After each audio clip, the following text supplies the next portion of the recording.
Assalamualaikum warahmatullahi wabarakatuh. Oke, terima kasih atas waktunya. Selamat pagi untuk Bapak dosen Pak Imron Sadi MKOM beserta teman-teman kelas A Teknik Informatika semester 1. Kami dari kelompok 4 akan mempresentasikan mengenai elektronik di berbagai bidang. Subbab pembahasannya itu mengenai e-commerce, e-business, e-health, e-agriculture, e-science, e-government, e-learning, e-employment, dan e-environment. Di sini saya akan menjelaskan mengenai e-commerce. Pengertian e-commerce. E-commerce merupakan wadah atau jembatan yang memfasilitasi antara penjual dan pembeli. Singkatnya dapat diilustrasikan bahwa e-commerce adalah pasar virtual. Jenis-jenis e-commerce. Jenis-jenis e-commerce ada 6, yaitu B2B, B2C, C2C, C2B, B2A, dan O2O. Yang pertama, business to business atau B2B. Skala jenis B2B sangat besar karena melibatkan dua pihak yang memiliki modal besar, yaitu bisnis satu dengan bisnis lainnya. Umumnya barang yang dijual dalam B2B dijual secara grosir atau jumlah banyak untuk perlengkapan operasional atau akan dijual kembali oleh pemilik bisnis yang lain. Contoh dari B2B yaitu industrading.com. Perusahaan yang satu ini mungkin belum begitu populer di kalangan masyarakat umum, akan tetapi perusahaan ini lebih populer di kalangan perusahaan. Sesuai namanya, industrading.com menyediakan sebuah platform untuk menghubungkan perusahaan penyedia dan perusahaan yang membutuhkan. Contohnya seperti produk alat berat, produk kimia, dan alat pelindung diri. Ralali. Sama halnya dengan Industrading, Ralali juga berperan sebagai platform bagi perusahaan supplier dan perusahaan yang membutuhkan. Namun yang menjadi pembeda paling terlihat adalah produk yang disediakan oleh Ralali jauh lebih beragam. Yang kedua, B2C. Business to consumer atau B2C. Business to consumer atau B2C adalah jenis bisnis yang paling sering digunakan masyarakat. Konsep B2C sangat mirip dengan C2C, bahkan banyak beberapa platform yang juga memiliki model bisnis seperti C2C. Model bisnis B2C diperuntukkan dari bisnis untuk konsumen akhir. Toko retail adalah gambaran paling cocok untuk menggambarkan B2C. Contohnya seperti Lazada dan Blibli. Consumer to consumer atau C2C. Consumer atau C2C adalah transaksi barang atau jasa yang dibuat antara konsumen. Dalam C2C, konsumen merangkap sebagai penjual barang membutuhkan platform untuk menjangkau konsumen lainnya agar barang mereka cepat laku. Umumnya barang yang diperjualbelikan dalam C2C adalah barang bekas atau preloved. Contoh dari C2C yaitu WLS, Bukalapak, Shopee, dan Tokopedia. C2B, Consumer to Business atau C2B. Kebalikan dari B2C, C2B memfasilitasi konsumen sebagai penjual jasa atau barang untuk kepentingan bisnis perusahaan yang lebih besar. Dalam C2B, konsumen menyediakan produk atau jasa kepada perusahaan yang membutuhkan dan perusahaan pun bersedia untuk membelinya. Contoh dari C2B adalah iStock. Business to Administration atau B2A. Dalam jenis transaksi e-commerce, terdapat pula transaksi antara bisnis dan administrasi publik. B2A bersama-sama mencakup berbagai pelayanan pemerintah, seperti jaminan sosial, administrasi pajak, dokumen hukum, dan sebagainya. Contoh dari B2A yaitu pajak.co.id, online to offline atau O2O. O2O adalah jenis yang menarik pelanggan dari melalui aplikasi atau situs online untuk mengunjungi atau aware mengenai keberadaan toko fisik. O2O mengidentifikasikan pelanggan melalui bidang periklanan online seperti email dan kampanye sosial media. Contohnya yaitu Klik Indomaret dan Alfamart. Tantangan e-commerce di Indonesia. Walau perkembangannya cukup menjanjikan, keberadaan e-commerce di Indonesia menghadapi berbagai tantangan. Tantangan yang paling kelihatan adalah perubahan pola konsumsi di tengah pandemi COVID-19. Manfaat menggunakan e-commerce untuk konsumen dan penjual. Menjamurnya e-commerce bukan tanpa alasan. Ada beberapa manfaat yang dirasakan langsung oleh konsumen dan penjual sehingga mereka tetap setia menggunakan e-commerce. Manfaat tersebut antara lain: pertama, memfasilitasi komunikasi antara produsen dan konsumen. Kedua, mengembangkan pemasaran dan promosi barang atau jasa. Yang ketiga, memperluas cakupan pelanggan potensial dengan pasar yang luas. Sekian dari saya, selanjutnya akan dijelaskan oleh teman saya. Assalamualaikum warahmatullahi wabarakatuh. Saya akan melanjutkan pembahasan yang sudah dilanjutkan oleh teman saya, yaitu 2.2 e-government. Pengertiannya e-government berasal dari bahasa Inggris electronic government. Istilah e-government bisa disebut juga sistem pemerintahan online, e-gov, digital government atau pemerintah transformasi.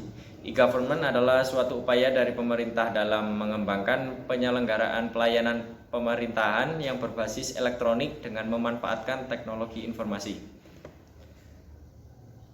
Oke, jenis-jenis e-government G2C, G2E, G2B, dan G2G. G2C G2C atau Government to Citizen atau Government to Customer. Government to Citizen atau Customer adalah penyampaian informasi pelayanan publik oleh pemerintah kepada masyarakat dengan menggunakan teknologi informasi. Berikut beberapa penerapan Government to Citizen _Customer, sistem pajak online, layanan kesehatan, website pencari kerja di Snaker, penerbitan dokumen pribadi (KTP, akte KK, paspor, dan lain-lain), kantor imigrasi, dan lain sebagainya. Government to Employ atau G2E tidak hanya kepada para masyarakat saja, government juga melayani lebih spesifik kepada para pegawai atau karyawan. Tujuannya agar memberikan pelayanan dan kenyamanan terhadap para pegawai dan karyawan. Beberapa layanan G2E antara lain BPJS Kesehatan, BPJS Ketenagakerjaan. Government to Business atau G2B. Model government yang ketiga adalah Government to Business G2B. Pemerintah sudah selayaknya membuat lingkungan bisnis yang kondusif dalam suatu negara agar para pelaku industri bisa aman dan nyaman dalam menjalankan bisnis mereka. Contoh penerapan Government to Business di Indonesia saat ini seperti pajak perseroan, pengurusan pendaftaran perusahaan, peraturan pemerintahan, hak paten merek dagang, izin usaha, dan lain sebagainya. Government to Government atau G2G.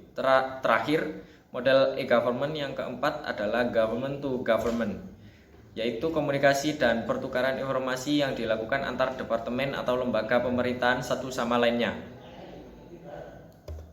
Kelebihan government. 1. Untuk memperbaiki kualitas layanan dari pemerintah kepada semua pihak yang membutuhkan hubungan dengan pemerintah. Dengan adanya e-government diharapkan pelayanan bisa lebih efektif dan efisien. 2. Meningkatkan transparansi, kontrol, dan akuntabilitas para penyelenggara negara dalam rangka menerapkan pemerintahan yang bersih, bebas dari tindak pidana, korupsi, dan tindakan sejenisnya. 3. Mengurangi biaya administrasi, relasi, dan interaksi yang dikeluarkan untuk pengurusan berbagai hal yang ada kaitannya dengan pemerintahan. Kekurangan e-government. Di balik penerapan e-government, pasti ada kekurangannya. Berikut beberapa kekurangan penerapan e-government saat ini. 1. Budaya berbagi informasi dalam pemerintahan masih jarang. Banyak para oknum yang memanfaatkan kesempatan dengan mempersulit dalam mendapatkan informasi. 2. Budaya mendokumentasikan belum lazim dilakukan oleh aparat pemerintahan. Padahal untuk zaman serba online sekarang ini, semua dokumentasi sudah berbentuk digital, bukan lagi bentuk fisik yang memakan banyak ruang. 3. Kurangnya SDM yang handal dalam pemerintahan sehingga penggunaan teknologi informasi kurang maksimal. Oke, selanjutnya adalah 2.3 e-business. Pengertiannya. Pengertian e-business adalah e-business adalah suatu kegiatan bisnis yang dilakukan secara otomatis dan juga semi otomatis dengan menggunakan sistem informasi yang terkomputerisasi atau segala transaksi bisnis yang dijalankan secara elektronik. Yang terlibat dalam e-business adalah semua pihak atau semua entitas yang berinteraksi dalam sebuah sistem atau proses bisnis dan merupakan pihak-pihak yang berkepentingan dalam ruang lingkup e-business. Oke, jenis-jenis e-business yaitu ada B2B, B2C, C2B, dan C2C.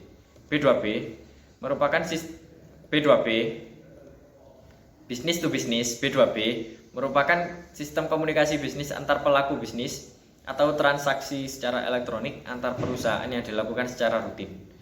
B2B adalah model e-business yang dalam proses transaksinya menghubungkan antara perusahaan pemilik barang atau jasa yang satu dengan yang lainnya. Contoh sebagai berikut: private stores on seller side, customer portal, independent industry marketplace, private company marketplace. Business to consumer. B2C. B2C adalah model e-bisnis yang menggunakan website untuk transaksi jual beli barang atau jasa antara perusahaan dengan konsumen secara online. Maka dengan kondisi seperti ini, servis, informasi, dan mekanisme harus diberikan oleh perusahaan pada pengunjung websitenya. Contohnya yaitu e-book, e-course, webinar, dan lain-lain. Consumer to business C2B. Dalam C2B, konsumen yang berperan menawarkan produk atau jasa kepada pemasok. Untuk selanjutnya, pemasok itu menawarkan kepada end user atau konsumen. Misalnya adalah konsumen yang menawarkan jasa penulisan artikel atau jasa penulisan buku kepada vendor jasa penulisan. Contohnya situs penulis kreatif www.penuliskreatif.com. Consumer to consumer C2C. C2C adalah model e-bisnis yang memungkinkan antar konsumen untuk melakukan transaksi jual beli barang atau jasa. Semua ini didasari oleh pengetahuan konsumen yang semakin hari semakin cerdas melihat peluang bisnis. Contoh, komunitas yang banyak dipakai saat ini adalah grup Facebook, Telegram, WhatsApp, dan lain sebagainya. Perbedaan e-bisnis dan e-commerce.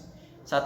E-bisnis mempunyai daya jangkau yang lebih luas daripada e-commerce, seperti modal, SDM, dan berbagai pemasaran produk hingga jasa setiap resiko yang kemungkinan akan ada di dalamnya setelah pembelian barang maupun jasa. Sedangkan e-commerce hanya sebatas pada berbagai proses penjualan dan pembelian produk barang atau jasa dengan memanfaatkan jaringan internet pada wadah atau situs web saja. 2. E-commerce hanya melakukan kegiatannya yang terbatas pada media kegiatan jual beli online saja. Sedangkan e-bisnis lebih pada edukasi dan menjaga para konsumennya untuk lebih paham tentang manfaat pada suatu produk atau jasa yang diperoleh dari kegiatan transaksi online. Oke, sekian, terima kasih. Selanjutnya akan dilanjutkan oleh teman saya. Assalamualaikum warahmatullahi wabarakatuh. Saya akan melanjutkan pembahasan yang sudah dijelaskan oleh teman saya, yaitu tentang e-learning. Pengertian e-learning. E-learning adalah suatu sistem atau konsep pendidikan yang memanfaatkan teknologi informatika dalam proses belajar mengajar. Berikut beberapa pengertian e-learning dari berbagai sumber. Proses pembelajaran jarak jauh dengan menggabungkan prinsip-prinsip dalam proses pembelajaran dengan teknologi. Chandrawati 2010. Sistem pembelajaran yang digunakan sebagai sarana untuk proses pembelajaran mengajar yang dilakukan tanpa harus bertatap muka secara langsung antara guru dengan siswa. Ardiansa 2013. Karakteristik e-learning menurut Rosenberg, apa itu? Rosenberg 2001 Menurut Rosenberg langsung kalian. Menurut Rosenberg 2001 karakteristik e-learning bersifat jaringan yang membuatnya mampu memperbaiki secara cepat, menyimpan atau memunculkan kembali, mendistribusikan dan sharing pembelajaran dan informasi. Karakteristik e-learning menurut Nur Salam 2008.2135 adalah memanfaatkan jasa teknologi elektronik, memanfaatkan keunggulan komputer, digital media, dan komputer network. Manfaat e-learning adalah sebagai berikut. Fleksibel, e-learning memberi fleksibilitas dalam memilih waktu dan tempat untuk mengakses perjalanan. Belajar mandiri, e-learning memberi kesempatan bagi pembelajar secara mandiri memegang kendali atas keberhasilan belajar. Efisiensi biaya, e-learning memberi efisiensi biaya bagi administrasi penyelenggara. efisiensi penyediaan sarana dan fasilitas fisik untuk belajar dan efisiensi biaya bagi pembelajar adalah biaya transportasi dan akomodasi. Kelebihan e-learning. Kelebihan e-learning ialah memberi fleksibilitas, interaktivitas, kecepatan visualisasi melalui berbagai kelebihan dari masing-masing media. Sujana 2005.2 253 menurut apa itu L Cokro. Menurut L Cokro 2009.2 187 e-learning memiliki banyak kelebihan, yaitu lebih mudah diserap, artinya menggunakan fasilitas multimedia berupa gambar, teks, animasi, suara, video. Jauh lebih efektif dalam biaya, artinya tidak perlu instruktur, tidak perlu minimum audiensi, bisa di mana saja, bisa kapan saja, murah untuk diperbanyak. Jauh lebih ringkas, artinya tidak banyak formalitas kelas, langsung pada pokok bahasan, maka pelajaran sesuai kebutuhan.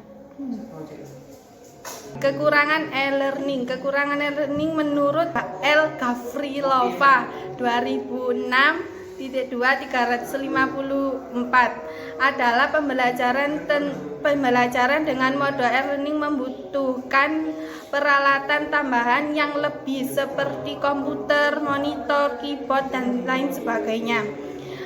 Kekurangan e-learning yang diuraikan oleh Nur Salam 2008.2 140 sebagai berikut. Kekurangannya interaksi antara pengajar dan pelajar atau bahkan antar pelajar itu sendiri.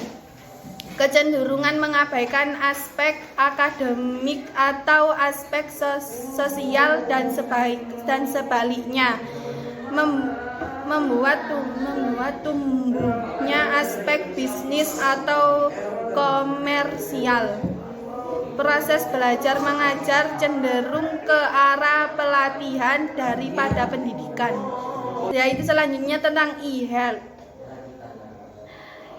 Pengertian e-health menurut Badan Kesehatan Dunia WHO, electronic health atau e-health diartikan sebagai pemanfaat teknologi informasi dan komunikasi TIK yang hemat biaya dan aman untuk mendukung berbagai hal di bidang kesehatan.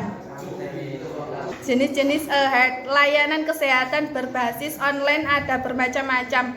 Jenisnya bisa diuraikan berdasarkan 3 tipe pengguna utamanya, yaitu e-health untuk konsumen, e-health untuk penyedia layanan kesehatan, e-health untuk para akademisi dan peneliti. Selanjutnya tentang e-employment. Pengertian e-employment adalah suatu hal yang berhubungan semuanya dengan kerja, entah itu pekerjaannya, tempat kerjanya, lapangan kerjanya, lamaran kerja, dan lain-lainnya. Jadi employment selalu berhubungan dengan pekerjaan. Contoh dari employment sebagai berikut: myjob.co.id. Selanjutnya yaitu e-agrikultur. Pengertian e-agrikultur atau e-agribisnis sendiri diambil dari definisi elektronik dalam konsep information and communication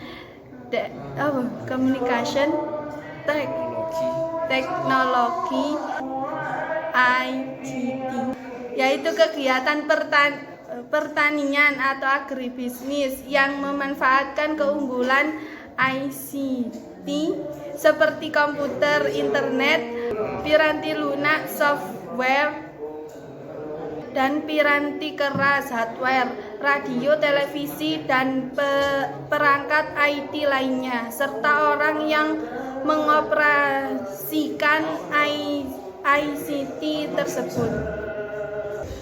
Kelebihan pemanfaatan e-agrikultur yaitu membantu masyarakat di bidang pertanian untuk dapat meningkatkan produksi pertanian dan meningkatkan kualitas dan kuantitas dari hasil pertanian sehingga kesejahteraan pertanian maupun masyarakat yang mengkonsumsi hasil pertanian. Seiring dengan meningkatkannya kualitas dari hasil pertanian juga meningkatkan kualitas hidup dari masyarakat. Mempermudah berbagai informasi dan teknologi yang berkembang di bidang pertanian sehingga meningkatkan pengetahuan dan inovasi di bidang pertanian. Kekurangan pengaplikasian e-agrikultur yaitu kebijakan pemerintah yang disosialisasikan Departemen Pertanian mengenai manajemen pengatur produksi komoditi hortikultura di setiap daerah belum sepenuhnya diterapkan, terutama di tingkat bawah. Belum adanya sistem manajemen yang terintegrasi dengan baik untuk mengatur dan merencanakan sistem pengaturan produksi yang diselaraskan dengan kebutuhan pasar secara nasional. Belum ada sarana informasi untuk mengetahui adanya sebuah kalkulasi secara pasti tentang kebutuhan pasokan ke komoditi pertanian terutama hortikultura di setiap daerah. Sekian dari saya, pembahasan selanjutnya dilanjutkan oleh teman saya. Assalamualaikum warahmatullahi wabarakatuh. Saya akan menjelaskan pembahasan yang sudah dijelaskan oleh teman saya. Pengertian e-environment. E-environment adalah pembahasan teknologi informasi dalam bentuk teks elektronik guna menyampaikan, mengenalkan, bahkan mengajak masyarakat luas pada umumnya untuk memahami pentingnya lingkungan sekitar kita yang perlu dijaga dan dijadikan milik yang harus dilestarikan. Kelebihan e-environment. Yang pertama, dalam membantu melestarikan lingkungan hidup. 2. Dapat mempromosikan kekayaan alam yang dimiliki oleh masing-masing daerah. 3. Penginformasian dapat mencakup masyarakat luas atau seluruh dunia. Kekurangan dari e-environment. 1. Kurang adanya sosialisasi dari hadirnya e-environment. 2. Kurang adanya efek animasi atau video contoh dari web e-environment WWF Indonesia. Pengertian dari e-science. E-science secara pengertian hampir sama dengan e-learning. Yang membedakan antara e-science dan e-learning adalah cara penyajiannya. Jika e-learning menyajikan suatu pembelajaran secara menyeluruh melalui tutorial, sedangkan e-science lebih memberikan pembelajaran secara umum, tidak menyeluruh. Kelebihan e-science. 1. Memberikan pengetahuan secara umum bagi masyarakat di bidang ilmu pengetahuan. 2. Para ilmuwan dapat saling berdiskusi langsung dengan adanya forum-forum yang terdapat pada masing-masing e-science. Para ilmuwan dapat mengetahui secara cepat pengetahuan yang sedang berkembang. 3. Informasi mengenai penelitian menjadi lebih jelas. Dalam sebuah penelitian dibutuhkan sekali penelusuran mengenai informasi-informasi yang terkait dengan penelitian tersebut, sehingga tidak hanya dari satu sumber saja. Kekurangan e-science. 1. Lebih fokus ke teori atau pengetahuan umum tidak berupa tutorial. 2. Membutuhkan biaya untuk memanfaatkan e-science. Ini membutuhkan biaya seperti penggunaan internet dan membeli domain. 3. E-science tidak menjadi tutorial yang baik. Hal ini disebabkan karena kita tidak dapat langsung diajarkan, sehingga kita tidak dapat langsung mengerti. Sekian dari kelompok kami. Wassalamualaikum warahmatullahi wabarakatuh.